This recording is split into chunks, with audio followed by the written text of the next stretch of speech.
Hi, good day, and welcome to this week's episode of Relentless Podcast. I have a wonderful guest today, a man that I respect, and I've just been privileged to learn so much from him from my career days as a young assistant golf professional in Pennsylvania, Reading, Pennsylvania. My friend is none other than Mr. John Geraci, with a very illustrious career in the business world, started in the military at the academy, and he has gone on to do some amazing things. Mr. Geraci, welcome to this week's interview. It's great to be here, Vince. I'm so excited to see you. It's been a long time. It's been a long time. It's good to see you. It's good to see you growing and your family growing, your children. It's exciting. Yes, And I absolutely. love I love the word you picked, relentless. Relentless. Yes, relentless because like I shared before, I look back to just my memories of, my own career and how I met you.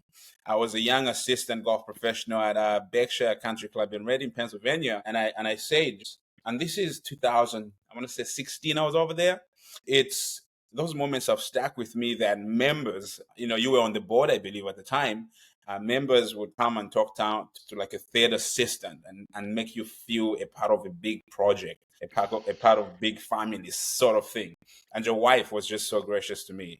Very, very amazing woman, and I have so much respect. And so those moments have stuck with me. And I've grown in leadership and things like that. I look back to moments and the people that have been very impactful to me, and you're one of them. So how do you do that? And so I want to chat with you about all of that. So please tell us a little bit about yourself, and then we'll go from there. Okay, well, I grew up as a military brat, and my father is a pretty well-decorated military veteran of 3 wars. Wow. So Huh? that affected me quite a bit as a young kid, and seeing him lead. And he and then I went to West Point, and Yep. so I continued that leadership journey there, which is a fabulous school of training people to be leaders. I spent Right. 6 years in the military, and then I transitioned and I went into the software industry. Software industry. And yeah, I had a very nice career, I would say. Hmm. I'd say that I had many successes and some big failures, which I Yeah. learned from. Yes. But I always learned. I learned, and I tried to hone and become good at what I call people first leadership, Right. which Right. certainly you have to have the right strategy. I mean, you're a golf Yes. pro, so you have to have course management. You have to, Yes. but what the successes that I was having, the successes I had, and the lack of success I had, when you look back, a lot of it was related to, do you have a cohesive team that Right. is aligned on the strategy and the mission? Uh-huh. And do they have good relationships and getting along well? And are they Right. communicating effectively? Right. So I left my career. Went into the software world in 1982, Uh-huh. uh, and I was with a company in Atlanta for 13 years. I was a sales rep, and I went on to be a division president. And then I was Uh-huh. the president of 2 other companies, and it was a hot growth time in the software industry. So Right. it was kind Yeah. of like the wild west. Right. Huh? But the theme that I take most pride and success in is hiring a lot of talented people and Uh-huh. then mentoring them and coaching them and helping them grow to become. Many of them went on to be unbelievably successful. So Wow. anyway, Wow. that's kind of my trajectory and career. Fantastic. So, and I think that's a great position to start from. So you left the military academy, you were in the service for 6 years, and then you transitioned into the business. How was that transition like for you? What was the biggest sort of skill set you transferred from your training in the military? Well, I think a lot of the skills that you learn in the military, and a lot of the leadership skills in particular, caring about people, caring about the mission, understanding yourself. We always used to Right. say a great leader understands himself, he understands the mission, he understands his people. So I think a Right. lot of the principles that I was imbued with, or that I took away from West Point in the military, were applicable. Hmm. But I also think that applying it in the civilian world is quite different. Right. And I went from being a captain in the military, which is not a huge Mhm. rank, as you know, but still you're managing, That's, yeah. Yes. sergeants, and so Yeah. I was a second or third line manager. And I Hmm. got out of the military and I went to be an individual contributor.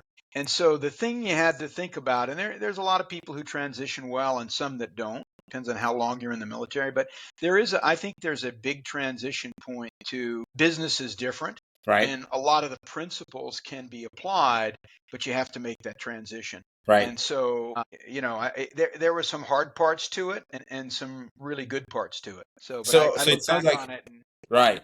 So it was a two-way development process for you personally, because I think the structure of the military, and I know this because of my wife, the structures of the military is very stringent. It's very, very straightforward.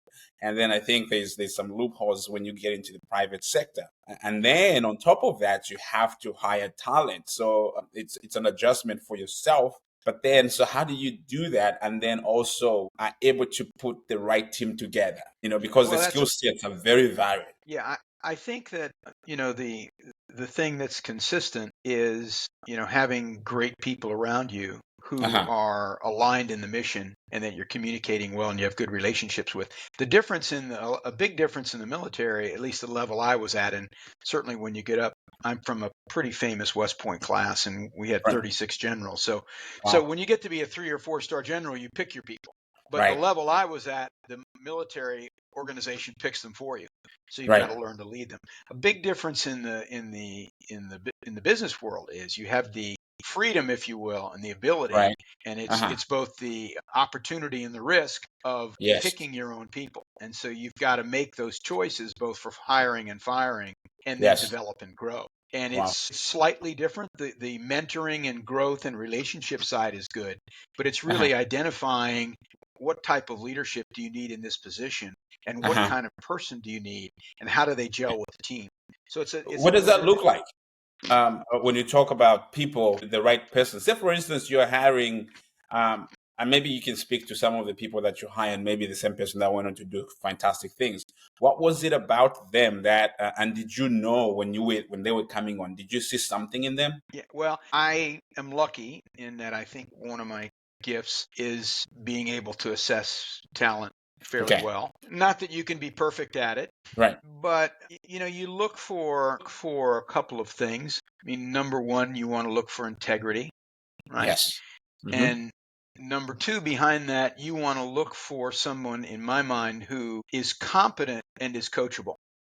And Right. and part of the key is competent for what? And Right. it depends on what you need them to do. Every organization, is at a different stage. Even, sub functions in an organization. You were at the club, and when you Yeah. came, they had a transition of golf pros. So Yes. but I think it's learning to get that intuitive sense for people, Mm-hmm.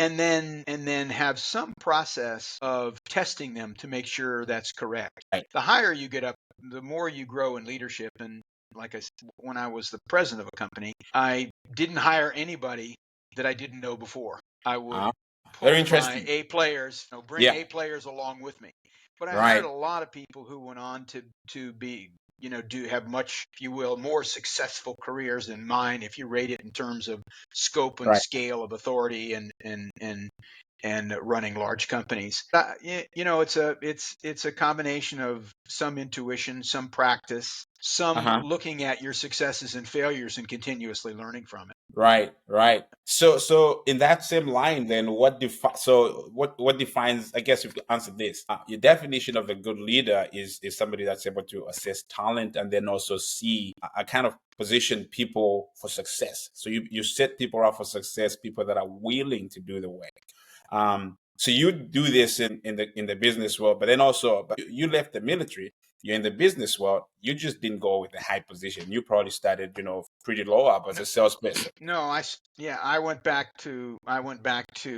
the military as a captain, which is not, but Right. still I was commanding a company of Yeah. 250 people, and, a lot of 3 layers of management. And I went Right. back to be an individual contributor, Indeed. Right. and Right. and had to learn, what are the nuances in the business world. And luckily I picked the software industry, which was nascent at the time. You look Right. back At the now, and right time. Right. so you were in a growth industry and things that were happening, really well, but you had to learn. But I would say, I always, when I'm training and working with managers, one of the things I tell a second line manager, one of the biggest jumps that leaders make is from an individual contributor to their first leadership position.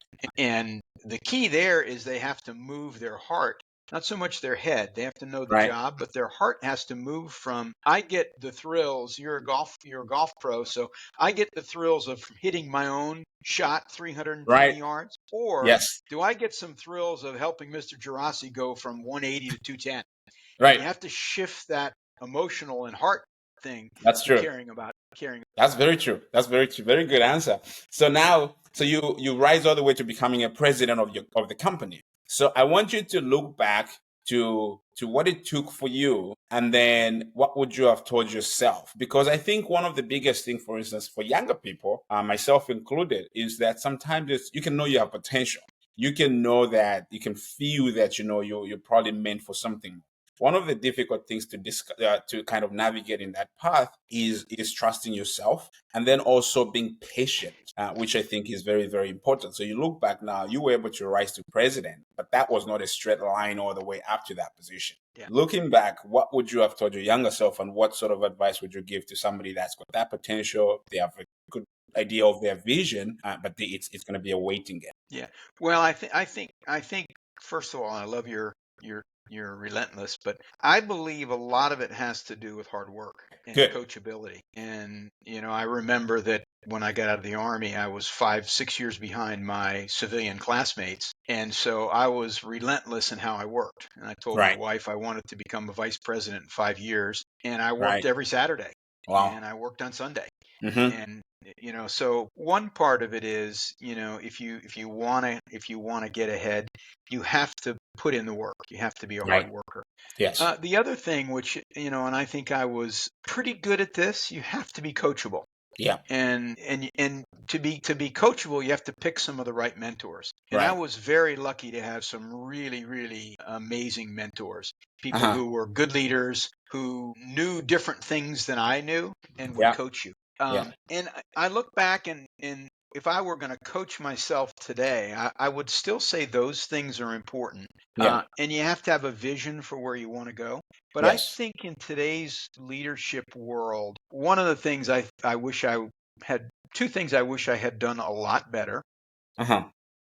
is I wish I had had more humility Okay. when I was rising up. Not that I was rude to people or mean to people, but Yeah. I You were think relentless. having humility and vulnerability. Yeah, I was too relentless. Right. And the other big factor, and it goes into what I'm doing now and what a main function of what our company does, is I believe that developing and continuing to hone a strong understanding of human nature and people, Human nature. Right. and really, really saying to yourself, I want to learn about people. I want to continue and become. And in order to do that, you have to be two things: observant, number one, Uh-huh. and you have to be a great listener. And I would tell you, as I look back to my younger self, Yeah. what I would tell myself, and part of it you learned in the Army and Ranger School and Airborne Company, is I think you need to be confident and humble. And Right.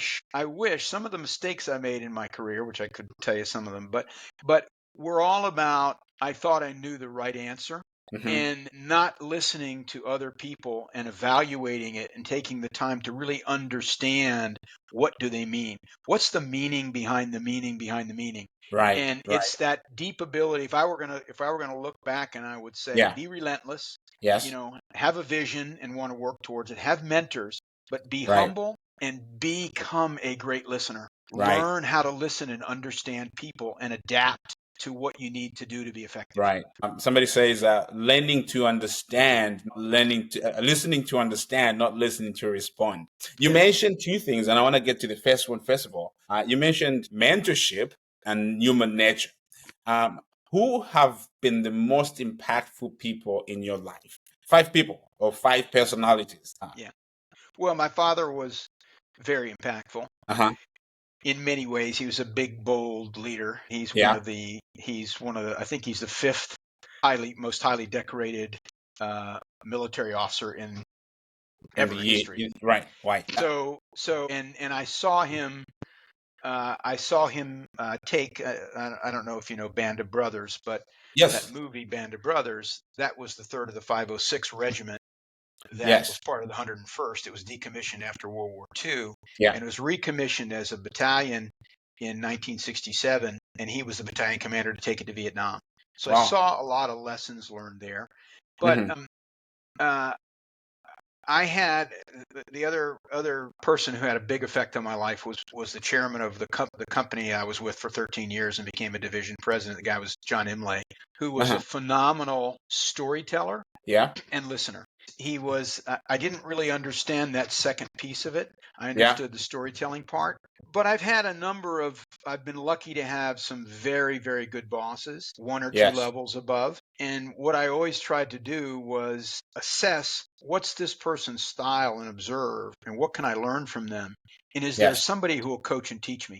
So I've had Right. a number of very, very good, strong mentors who Right. wanted to help see me succeed. Yes, So, yes. That's very good. So on that now, so here's something interesting because like, I mentioned just the respect I have for Mrs. Geraci, your wife, and just how she made me feel at home. And I remember she would bring us cook cupcakes and all kinds of things to the pro shop. Just was a fantastic woman to the young assistants. And so many people don't know how the golf business works. You have your head golf professional, and then I was probably the second assistant then. So I'm like maybe fourth in line. But they would invite me to some of their lunches upstairs to sit with the women and just have lunch with them. How much has family and your wife specifically, and maybe just being able to have a rounded life between achieving so much success but having a good family and those values? What's your comments on that? well, I think I've been, extremely blessed, and I'm a man of faith, and Yeah. I think one of the best decisions I've ever made in my life is marrying my wife. And you happen to know her. Awesome. A Yes. lot of people know her. She is amazing, Right. and she is an amazing listener. Yes. And I wish I had have modeled that and saw Right. that earlier. But Yes. when I think about, I just went to a reunion at West Point, and one of the guys was talking about writing our obituaries. And I was thinking, Hmm. the thing that I'm most proud of is in my life is coming to faith. Awesome. But secondarily, it's my family. I Yes. have 5 beautiful children who are all married, and my wife, who was a stay-at-home mom, she taught for a couple years, but Yeah. she was really the foundation and solid rock in our family. That's amazing. But having, being blessed to have such be lucky enough to have a good family where you have good relationships with all of your kids. We have 14 grandchildren, Wow. and Amazing. if you think about your legacy in life, Hmm. in one sense, it's really about what do you pass on, or what do you share with your children about hurts or things that Yes. happen in your life that you want them to shift generationally. Right. Right. And so, my family Lucia has been, a couple of reasons I got ahead was because I took jobs that nobody else would take. At the company I went to, I took 3 jobs that I wasn't the first one they offered it to, but nobody would take the risk. And Yeah. I knew I could move Travel and and things pick like up that. and, Yes. and go. You're Yeah. in Japan. I could move to Paris because Yes. I had a steady rock who could take care of Yes. the family, was in charge, would handle the kids. And so I think I tell my children that there are 3 things that can help you in life. One is to find something you love to do. Yes. Second thing, and that way you'll get up and you'll have passion. You'll want to do it. The second one Yes. is marry somebody who you really want to be with. That way you want to come home, and then Yes. live within your means. And Live if you within don't your spend means. more money, because we're all going to have struggles. Yes. There are going to be things in our life, obstacles that that we can't anticipate, Yes. that we all have. But Yes. anyway, so my family was I think that's when I look at what I feel really good about in my life is Yes. where my children are, the relationship we have and I have with each of them individually as adults now, Yes. and the great grandkids. And so I think it's I would not want to be really, really, really rich and Yes. not have sacrificed that part of the equation. So it's Right. balancing that, and Balancing that. yeah. That's a very sobering comment you make there because And I think, and it happens everywhere. You can almost have it both ways. But I think you were able to figure that out and kind of, get the best of two worlds. A very wonderful woman to support your foundation at home. And then also with that, you had the flexibility to go on and make things happen. That's amazing. One of the things you talked about, and it speaks to your book, which I want to talk about too, as well, is human nature. But then also you just spoke about faith. You're a man of faith, I know. And I know that's very important. With all the lessons that you've learned through life, all the successes, what's your perspective and how has faith played a role in that? And just, it's the things you're doing now. I know you've got a lot of community activities that you're involved in now and just things like that. Tell me about Well, faith. it's been an interesting. I won't take too long. We could talk for hours about this, both you and me. But I've had if you look at one of the things we do in our company is we teach business storytelling. Right. And Yes. if you look at stories, the story takes off, and then if it's an interesting story, it goes below. If you think of Right. the horizontal line, it goes below the Right. line, and there's Uh-huh. struggles, and then you go up. Yes. If you look at the Book of Kings, it's up and down and up and down and up and Yes. down, right? Yes. So I've had a very, I would say, up and down faith relationship over the years. Uh-huh. And in the last, I don't know, 7, 8, 9 years, I've really been blessed with some good mentors and pastors and start thinking about, what's really important in life, Right. and what is your faith journey, and what's one's faith journey, and what do you really want to have it? So Yes. I wouldn't say that I've been a strong, faithful Christian on a trajectory like that. I've had some ups and downs, but the older I get, the more I realize that, believing in, and no matter if you're a Christian or what your faith is, believing in a higher power and Yes. knowing there's something higher than us, and knowing that whoever that is loves us, loves you, Loves us. Yes. and loves every one of us is a child of God, Mm-hmm. and that is becoming more and more and more important to me. And actually, one of the reasons we do what we do, because Yes. anyway, let me stop there. Yes. It's I think I don't like to. I'm not an evangelizer. I don't think I don't know if it's Saint Francis or Saint. I can't remember which saint it was, but he said speak the gospel, use words if Uh-huh. necessary. And what I've been trying to do in the Yes. last 6 or 7 years is change my own behavior and character, where somebody would Right. come and say, "What's different about you?" And Yes. now you can talk about your faith journey and where you're going. Yes. But Yes. Is there any specific character in the Bible that you feel more relatable to you? it's that Hispanic guy, Jesus. Jesus. Yeah. I had a conversation with Leo Martinez the other day, who well.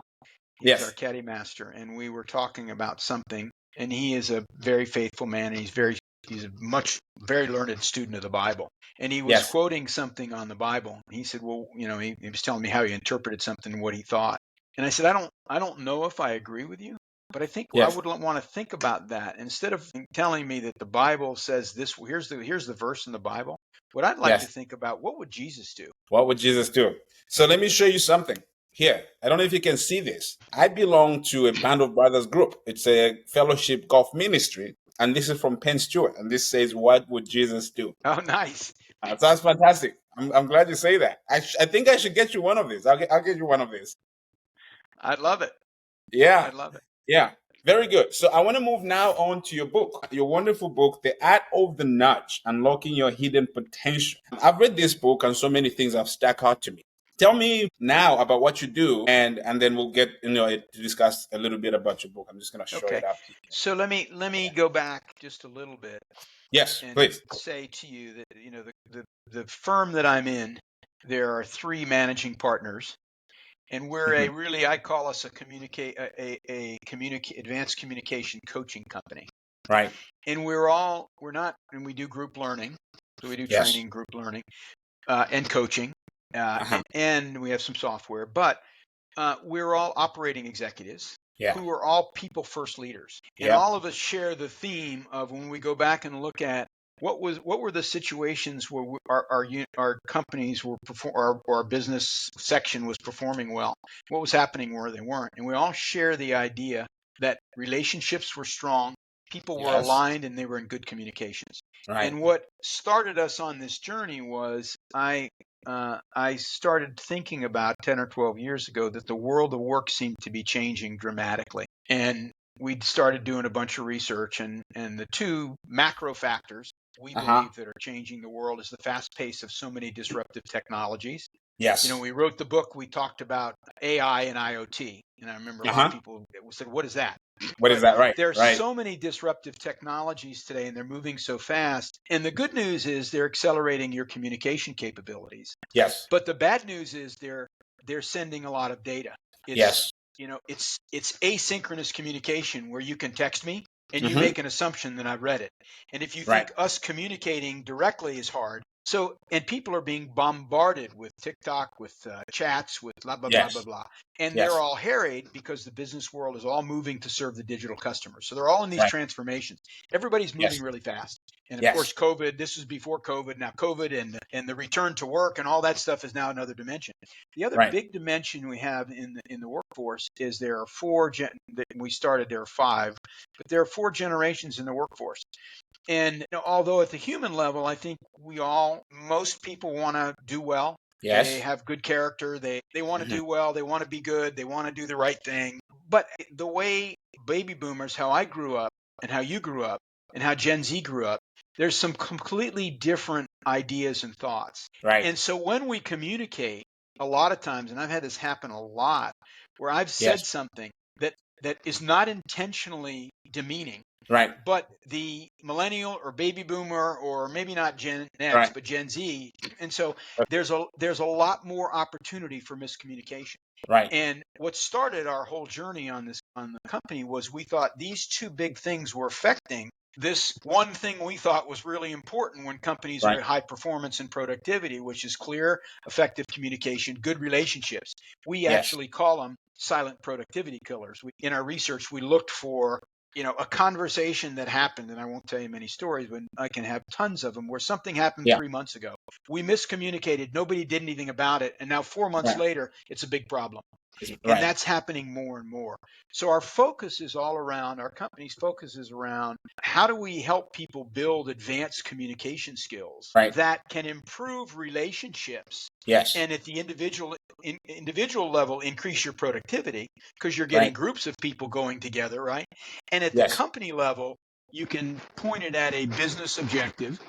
Yes. It could be, get more golf rounds or whatever it is, and you can significantly increase the productivity of your organization Right. by removing these communication obstacles and getting people really good at listening to people, particularly when they disagree, and Right. trying to Right. find third alternatives. So Yes. that's the whole idea of our company. And let me stop there and just see if you have No, that's great. That's great. Do you think it goes back to the leader having effective leadership that's able to see all of these things and being able to transfer, to communicate directly and clearly and effectively to produce these results? But so now you are the people now that are helping these companies grow, maximize profits, and retain workforce, which is, I think, very, very important. I left my last job just because communication was next to nothing. It was almost zero. And there's so many sad situations like that where you have good people working and doing really good things, but maybe there's a lapse in leadership. How do you come in places like that? Yeah. Well, we serve kind of two markets. We serve Uh-huh. an individual market, and so we Right. do open workshops for people. We're talking about productivity, and then we sort of serve companies. And the key to the companies is finding out, do they have a problem? Some Right. people, again, I talk about who are our ideal customers. They're Yes. people first leaders who believe that when communication and relationships are strong, they're going to increase productivity. And Right. then they can uncover, hey, we have some issues and problems, right? We have some Yes. issues and problems.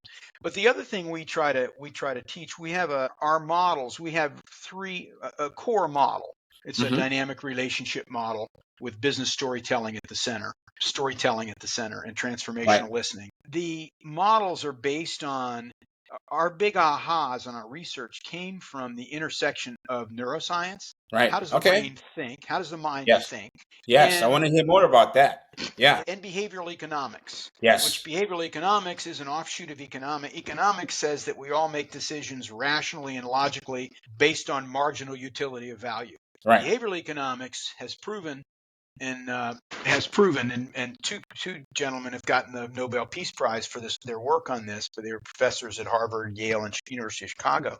But they've proven that first of all, individually, our subconscious mind is moving much faster than our conscious mind. And Interesting. we Yeah. make about 35,000 decisions a day. And I bet if 35,000. you consciously tried to write down what those were, you could find 6 or 7 or 8. So Wow. you're constantly, and you're being bombarded where your conscious brain deals in facts and figures, and it can deal Hmm. in bytes of data 3, 5, 7, 9.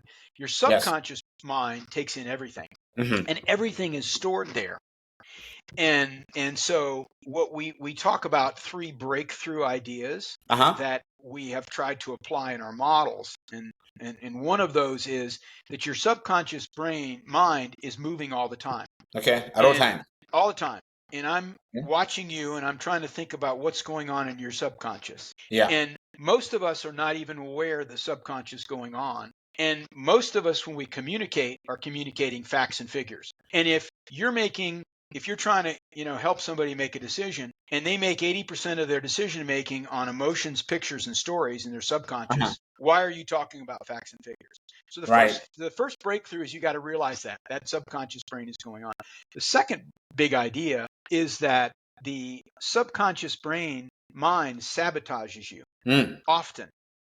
And Okay. the logical word we use for that is that sounds counterintuitive. Uh-huh. Right. But something happens and you're biased and your subconscious brain tells you to do something. And the big part where our subconscious brain hurts us, most of us, Yeah. is in listening. Listening. And the Okay. reason is because your subconscious brain moves 5 to 7 times faster than your conscious brain. So you're listening to me, your subconscious brain is going. And Right. what happens is I say something that triggers a comment, and you've done really well here. But if you observe people, what happens is their subconscious brain triggers something, and they jump in on the listener, and they ask them a question that they want to know the answer to. Right. And it takes them off the story. So Yes. one of the things we say is we're all bad listeners. And it's Yeah. because that's the way your subconscious mind works. And Right. you can either ignore that and say, Uh-huh. I don't know about that. Or you can say, wow, I understand that now. How can I get better at that? And then the Right. third big idea that we took from this research is that nobody past the age of 6 likes to be told what to do. I'm noticing that. My daughter just turned 6 and I can attest to that.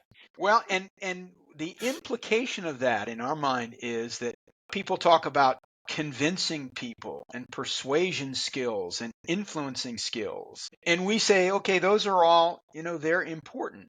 But a more Right. powerful skill is to connect with somebody with authenticity and vulnerability, and Right. then deeply understand them in a way where they know that you're heard. Yes. And then and only then, if you're trying to help me with my golf swing, Yes. right? You could say, I have observed you, blah, blah, blah, blah, blah. And you'd say, hey, I saw another golfer had this same, and what I helped him do is just make this one wiggle. If you would Right. try that, and what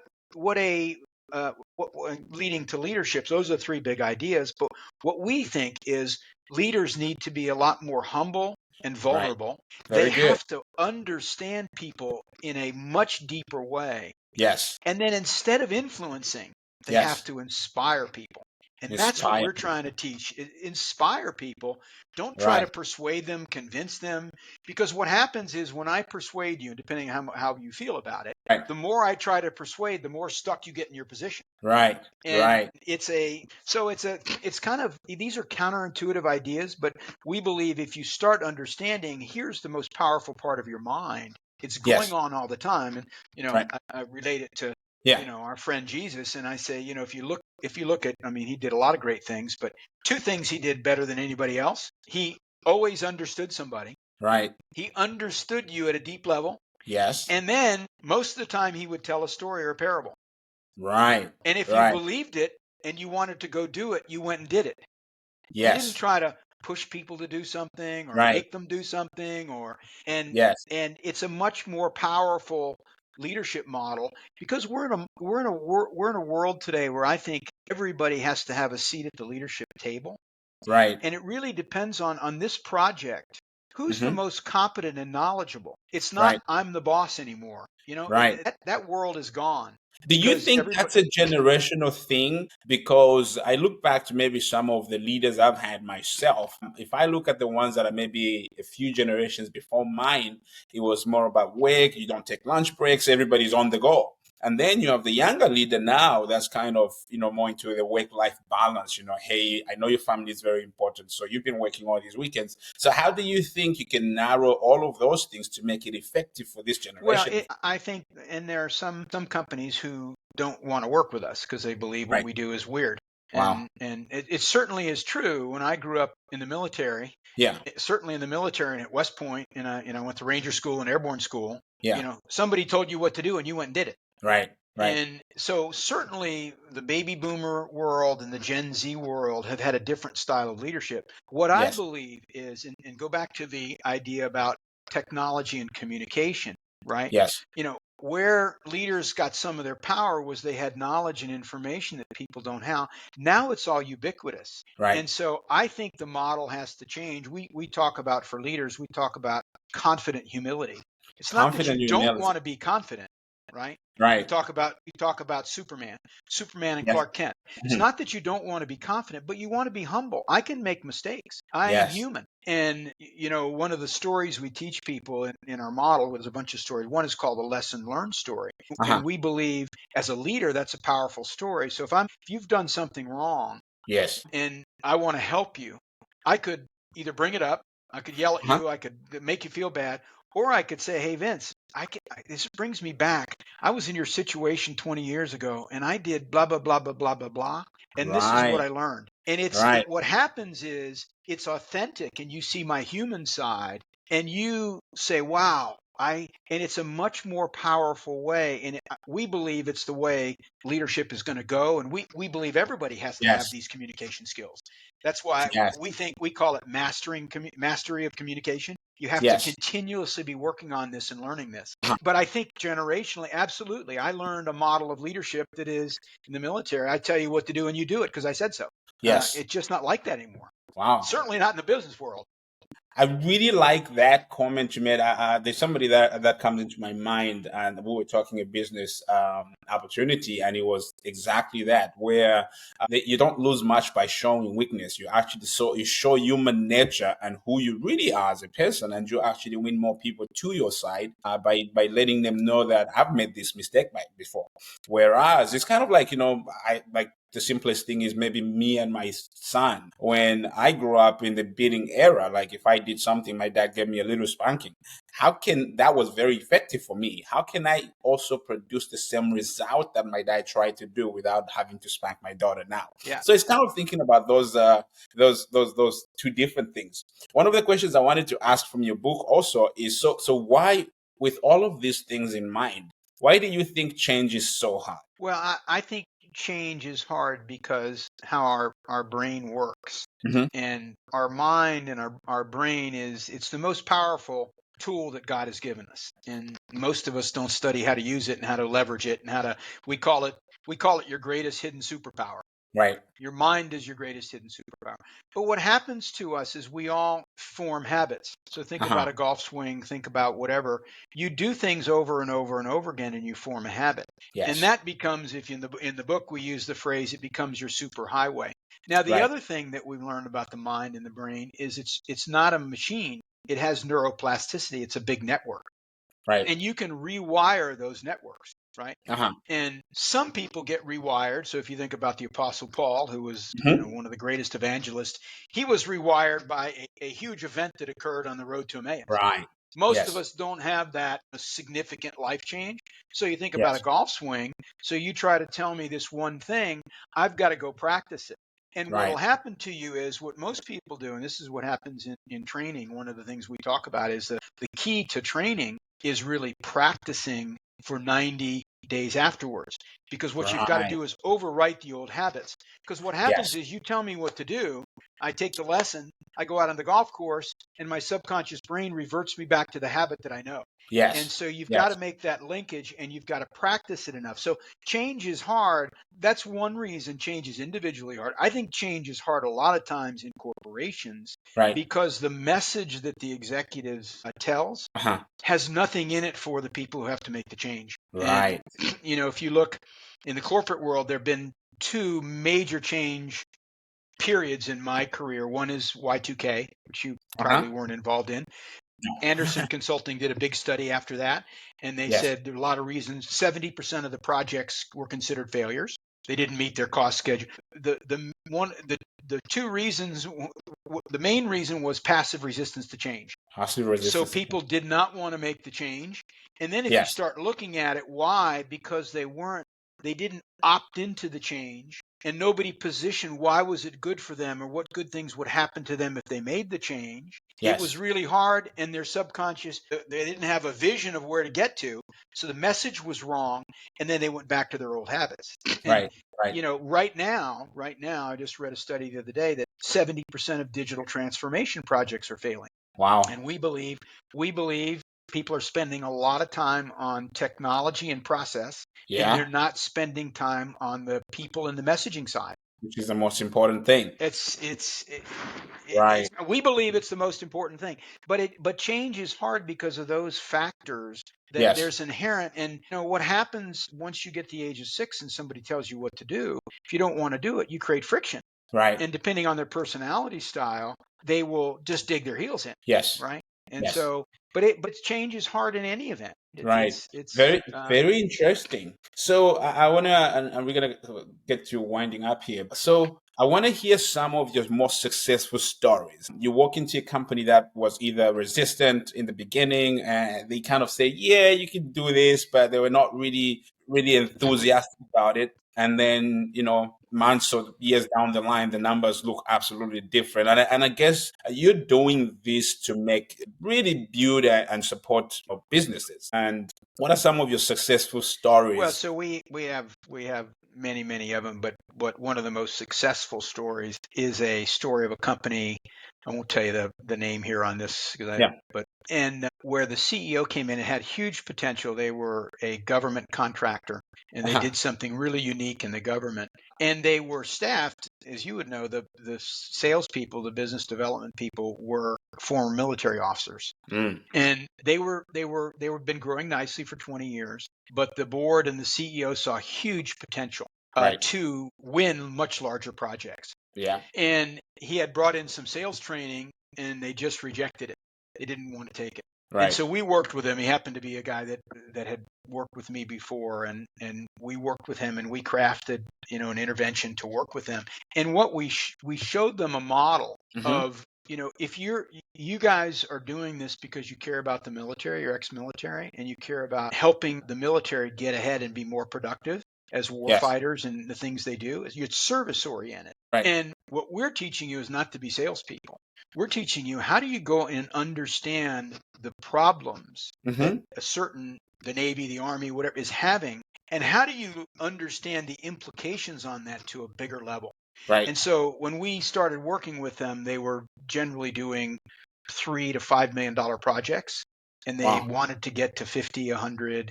Anyway, over 7 years, the company grew from 100 million to 500 million in revenue, and they had backlog, which is revenue that they couldn't take yet, but their Wow. backlog grew from 200 million to 1.2 billion, and they Wow. were selling a lot of multi-year military contracts that were 300 million, 400 million. The largest one was 750 million. But we Wow. helped them make that leap, not by pummeling them or beating them, but to saying them, hey, this is right in your wheelhouse service. How Right. could you Right. help people bigger? Yes. I have another quick story I'll tell you. And then I want to say I want to one other story, but it was a company that had failed crossing the digital divide twice, and they Yes. spent $9 million, and they fired two CEOs, and they brought a new CEO in. He happened to hear about us, and I talked to him, et cetera. And we went in and we do an assessment. And what we found out was that it wasn't the technology they picked, or it wasn't the Yeah. processes. Their people did not want to change. And their people did not want to change because they didn't engage them in the right way. And so Wow. we crafted a workshop for them where we helped them understand what is happening to their customer base and why don't their younger customers want to buy what they have now, the old Yes. stuff they have. And if they don't do that, what'll happen? It was interesting. They actually did skits of the old Yeah. customer and the new customer. It's pretty. Yeah. But then we helped them build a story about why would I want to participate? What would I see? How could I help this industry and this market? Right. And in 2 years, they completely changed. These two, Wow. completely changed. And they started telling success stories and little success stories. And they crossed the digital divide. They made the digital transformation in about 18 months, about half of what they took them to do it. And they started Wow. growing again and succeeding. So, Wow. but it all comes down to the reason I want to tell you that story. Yes, it's about business success. My Yes. real joy comes from seeing someone like you understand transformational listening and really get it and learn how to Right. apply it, and seeing how I can be a much more effective leader with vulnerability, authenticity, transformational listening, we talk about curiosity and about Yes. opting in, about inspiring people. But we have so many individual stories where people come and say, this is not the quote I like. We always take quotes at the end of our workshops. The quote I love the most is when people say, because they have a couple of days of, and they get to go home, etc. But the quote I love is, "You're not teaching business skills. You're teaching life skills." Life And I can skills. not only use Right. this in my business, but my life. Yes. And, Yes. I mean, the corporate stuff pays the bills, but what really, again, go back to what I said, what I looked Yes. at in my business career. I always looked at the people in the Yes. organization. Were they growing? And what really turns me on is seeing somebody's light bulb go on and say, man, I Yes. never understood that something was going on subconsciously. I never Right. understood. I was trying to convince people, over convince them logically. I never Yes. understood. And I've changed dramatically. So Right. we create a lot of those aha moments, which to me, that's the more exciting success than, I It's like the it's other stories, but it's yeah. the individuals who, turned on. And that's amazing because it's really being helping these companies create success and that bringing so much joy to you.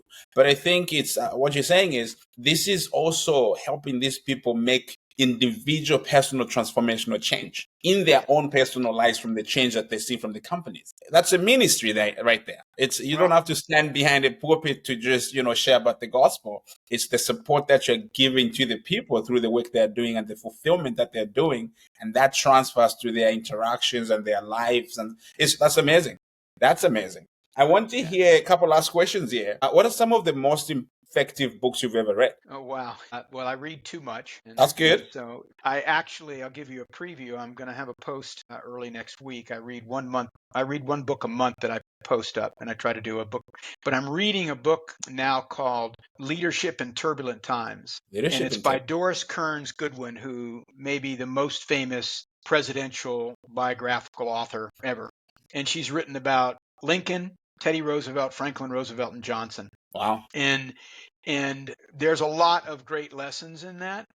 Yes. I balance back before I read military books and business books, and I'm not sure I could tell you the most important book, because I read voraciously, and what I try to do is synthesize what are the main points. Right. I don't know if you know Adam Grant at the University of Pennsylvania at Wharton, No. but I just read, he's been Yeah. the number one professor for the last 3 years. He's a social psychologist, but he wrote a book. He's written several books, but his last one was called Rethink, or Think Again. Think again. And and the whole book was about, it was really about being vulnerable and not being so sure that you're right all the time, and constantly looking at Ah, data and relearning, learning and interesting. adapting. It's a Right. pretty interesting book. In our book, you look at the biography, but one author who he's now written a very interesting book that really impacted me during the research. I did most of our research, and then we did field research, but it was called The Happiness Factor. And the author is called Jonathan Haidt. He now teaches at NYU, and he's just written a book called that you should get. It's called The Anxious Generation. The anxious generation. I'm gonna look that up. And yeah, and the book is about the hypothesis is that before digital, before phones, before Uh-huh. smartphones, Yeah. you were raised, he calls it the play generation, out playing with your kids, playing soccer, playing, learning. Yes. And today they're spending so much time on their devices, they're not interacting and learning. And there's so many bad things going on, and it's creating kids who are really anxious and don't have the human skills that they need to execute. That is so right. It's an amazing, done a lot of amazing research on it. Fantastic. I've seen in my own work, when I've worked with kids in the academies that we've opened, I can look at kids that are dropped off on the first day and I can tell you who's spending how much time outside and who's been inside all the time, which is actually, I think, on a sobering moment, really a contributor to a lot of the trouble that we're seeing across the world, or the depression, the anxiety, and all of these things. There's obviously so many other factors, but it's just because of the devices, the technology, and all of these things, and what it's doing to people at the core, really. Wow, that's very interesting. It's an interesting shift. That's just one other book I'll mention on it or one other hero. So one of my military heroes a lot, and people say why him, is George Marshall. George Marshall. Was there a movie about him? There was a movie about him, and I there's a think I bunch saw of it. books Yeah. about. But what I love about George Marshall, he was the man behind the scenes who did not need to take all of the credit and kudos. Right. He supported Roosevelt. He supported, and he put, if you look at World War II, there's a book by Roosevelt called All My Generals. But Yeah. Marshall was behind the scenes, making sure he put the right generals at the right spot, at the right place. And, Yeah. he never didn't want to run for president. He was behind the Wow. scenes as I call it a Sherpa, Right. helping. And I kind of see myself, I would like to be considered not as the top guy who did so many great things, but I was a guy who empowered and helped a lot of other people reach their full potential. Yes. He's an amazing leader. Wow, fantastic. I have a final question for you. So this group that I've been, one of my mentors recently is somebody that I've met 5 years ago. His name is Jim Hiskey. Fantastic gentleman. And we've traveled the world, gone to Ireland, and we sit at these round table meetings. And Jim Hiskey's son, Pete, kind of moderates these events. And Jim's 88. Every so often when we do these things, kind of Jim gets a seat in the middle and they say, if you had 15 minutes, if this was the last 15 minutes of your life, what would you say? And Pete gets the clock and Jim starts talking. And on the one time, Jim went past 15 minutes. He's like, that's it. You're done. You're dead. You can't say anymore. And it was just funny because Jim has so many good stories to tell. What would you say if you could narrow your life down into your final few words? If you could write a book, a bio, what would you say? What do you think are the most important? I'm thinking about my epitaph, but you got time. You got plenty of time. You got 50 years in front of you. No, I know, I do. But what I believe now is, I believe you have to work hard. I think I said this in the very beginning, but I think you have to share vulnerabilities and be human. Right. And you have to have humility. One of the mistakes I made, and we won't get into this, but at one point in my career when I was successful, I look back and I think I got arrogant. And I think humility. I think the other thing I think you have to have is tremendous curiosity. And your kids are curious now, between 0 to 6, their curiosity, and kids are curious. We lose that. Yes. And we get stuck in our ideas and what we think. And that's a little bit what Adam Grant is writing about, is curiosity. I think curiosity. And then I think, we should, if I look back, I would like people to say, gee, in the last 10, 20 years of his life, he became a very kind man. Wow. I think kindness is it's much more important than I would have thought. And you look at the world today and how we're split, and the fights and the political things and everything. If we were all a little bit more kinder and gentler to other people, and it affects you inside too, Yes. And so as I look back, that's if I could model those things for the next 20 years. And part of kindness is, giving back to the community and being involved in charities and helping other people. And it's little acts of kindness. Every day I try to say, there's somewhere, I don't do it well, I'm just trying now, is there's somewhere I can make a difference with a certain person, Wow. And I mean, it's a dumb thing in one sense, but I was in a Verizon store and some lady she was in a wheelchair and she she spoke Spanish and she Yes. couldn't understand and they couldn't. And I went over Yeah. to her. I speak enough Spanish where Yes. I helped her and the lady get her phone fixed. It's a Yes. stupid little thing, But it but made a difference. Yes. I wish I had have had that mental model earlier in my life. I think if people could be humble, they Yes. could be vulnerable, they And could be kind. curious, right? Yes. Yes. And they could think about inspiring people instead of arguing with them and trying to convince them Yes. and be Right. kind. What a better Yes. world we'd have. Right, right, right. Well, that's fantastic. I want to tell you that you definitely inspired me all those many years ago now, 8 years ago. And this is why this has happened. It's just because I've looked back to those times and the things I learned from you, just how you were able to spend time and have conversation, invite me to go and play golf with you and your wife and all of those things. And those things, I've made a difference in my life. Well, And thank and you. so thank you. Thank you so much. I'm glad you could, spend some time with me. I really, really appreciate this. This is my favorite interview so far. Well, Thank you so much. have a great evening, and I appreciate being on, Vincent. Thank you And so much. congratulate. Please give my best to your family. I am really proud of you. Thank you. Where you're going, I could again, you're one of those people I see. Here's a young man who has a tremendous amount of potential. How can I help him? Thank you very much. Thank you. I Thank you. appreciate Good night. it. Good night. Thank you. Bye.